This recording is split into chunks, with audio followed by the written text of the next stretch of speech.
Whether we like it or not, we live in an age where much of what goes on in our daily lives is monitored, collected, and sold to interested parties. Our driving records, our medical history, our internet traffic, and most importantly, our credit information. A mistake on your credit report could cost you money. It can increase the interest you pay on your loans, prevent you from getting a mortgage or buying a car, landing a job, or getting a security clearance. It's not uncommon. A new government study to be released tomorrow indicates as many as 40 million Americans have a mistake on their credit report. 20 million have significant mistakes. And our own investigation of the credit reporting industry shows that those mistakes can be nearly impossible to get removed from your record. The story will continue in a moment.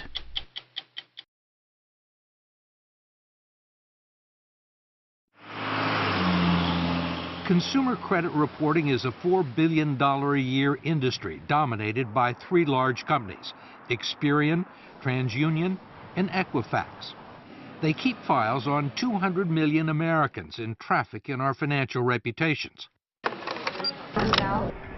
They make their money gathering information from people we do business with and selling it to banks, merchants, insurance companies, and employers, and they use it to make judgments about our creditworthiness and reliability.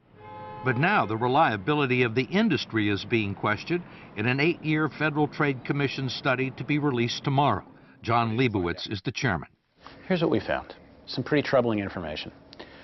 1 out of 5 Americans has an error on their credit report. And 1 out of 10 has an error on their credit report that might lower their credit score. I'm trying to think of another industry where a 20% error rate would be acceptable. That's a pretty high error rate. It's a pretty high error rate. I think the more we look at this and the more the American people know about this, the madder they're going to get. Ohio Attorney General Mike DeWine has opened his own investigation into the credit reporting industry, which for years has blamed mistakes on banks and merchants that provide them with bad information. But DeWine argues the fault lies with the industry for what he says are clear violations of the Fair Credit Reporting Act. Do these companies have a legal responsibility to make sure that the information is accurate? The federal law says that if you believe that there is a mistake, you can go to them and they have an obligation to do a reasonable investigation. They're not doing a reasonable investigation. They're not doing an investigation at all. Every day, DeWine's office fields calls from desperate constituents who can't get the credit reporting agencies to answer their questions or correct mistakes on their report, like paid bills listed as delinquent, closed accounts listed as open, and bad debts that belong to other people with similar names or social security numbers. The problem is not that they make mistakes, it's they won't fix the mistakes. It literally is like this, guy behind the curtain in The Wizard of Oz. You really don't know what he's doing. It really is a secret operation that is so hard to crack. 8 million people a year file disputes about their credit report, which usually requires a visit to the Experian, TransUnion, or Equifax websites. They're primarily designed to sell you premium products, not resolve a dispute, which is what I was trying to do. There's a toll-free number you can call, which is likely to connect you to someone on a faraway continent. Thank you for calling. My name is Kevin. How may I help you? Where are you located? India. India? But regardless of where they are or who you talk to, they won't be much help. Okay, so really, you can't do anything for me. I've just been talking to you for 15 minutes. I mean, the only thing you can do is to tell me to fill it out online. Yes, Mr. Crow. Okay, thank you. Besides the toll-free number, they also give you a post office box address where you can send a letter and documents supporting your claim. In each case, it's extremely unlikely that anyone with the authority to resolve your dispute will ever actually see it. Ask Sandra Cortez, a California accountant whose credit report confused her with an international drug trafficker. It took her 5 years to get it fixed. Or David Smith, the retired Army officer whose credit report listed a bankruptcy that wasn't his and triggered a foreclosure proceeding against his house in South Carolina. He's still dealing with the fallout. Or Judy Thomas, a trauma nurse with a horror story worthy of Hitchcock or Kafka. There's nobody to go to. There's nobody. You just keep making phone calls and you just keep writing disputes and you keep sending them your social security number and they don't care. Thomas, who manages 2 medical centers near Cleveland, says it all began in 1999 when she went shopping for a new dress and applied for a store credit card to get a 15% discount. She was denied. Was that the first time you'd ever been denied credit? Yes, very first time. Ever? Ever. Ever. But certainly not the last. It became a regular occurrence. The personal credit reports she got from Experian, TransUnion, and Equifax were all clean and without blemish. Yet she kept getting rejected and couldn't find out why. I would get a consumer report and it would look fine. I would go to the bank and they would tell me, oh no, you have all this debt. But no one would tell me what was on there. They wouldn't tell you what the debt No. was? And they wouldn't give you a copy of the report No. that they had? Nope. It took Judy Thomas several years to discover what almost no one knows, that the credit reports the agencies send to you are different than the ones they sell to banks, merchants, and mortgage brokers. And she only found that out when a loan officer left her file on his desk and walked out of the room. And what did you see?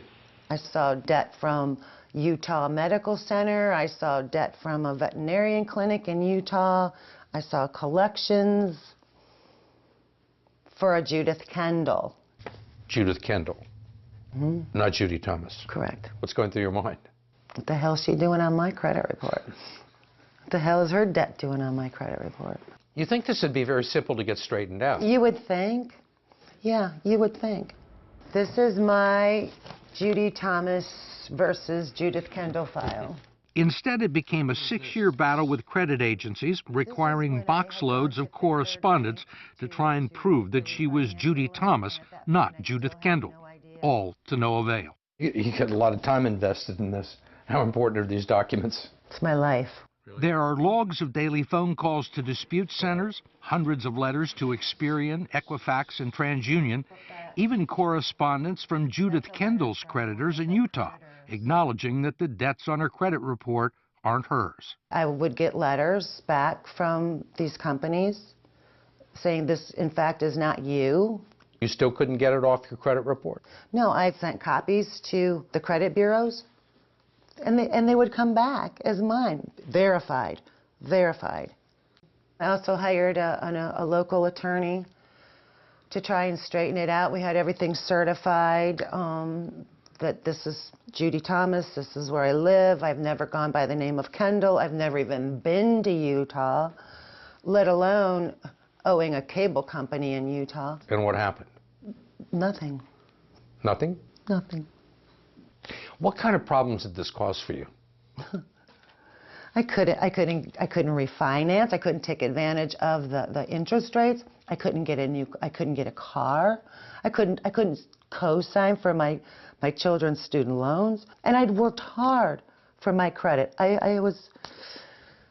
And these people were taking it away from me.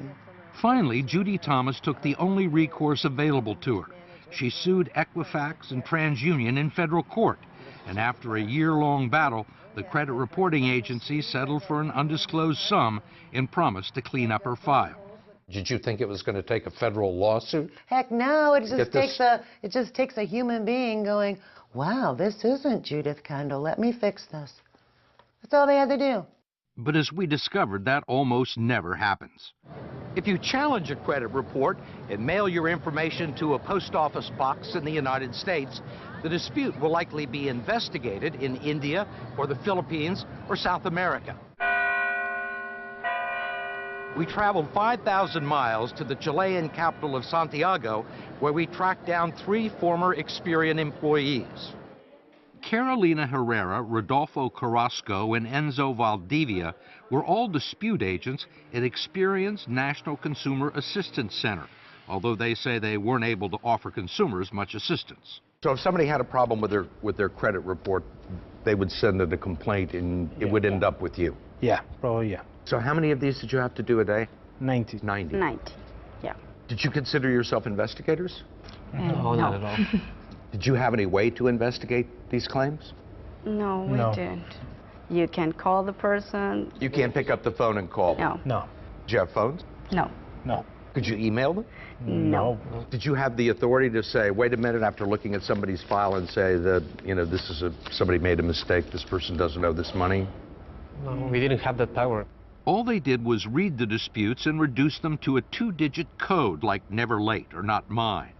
It was then sent with a 2- or 3-line summary and no documentation back to the bank or department store that furnished the original information. If there was a difference of opinion between the creditor and the person who was filing the complaint, how was it usually resolved in favor of the creditor? Yeah.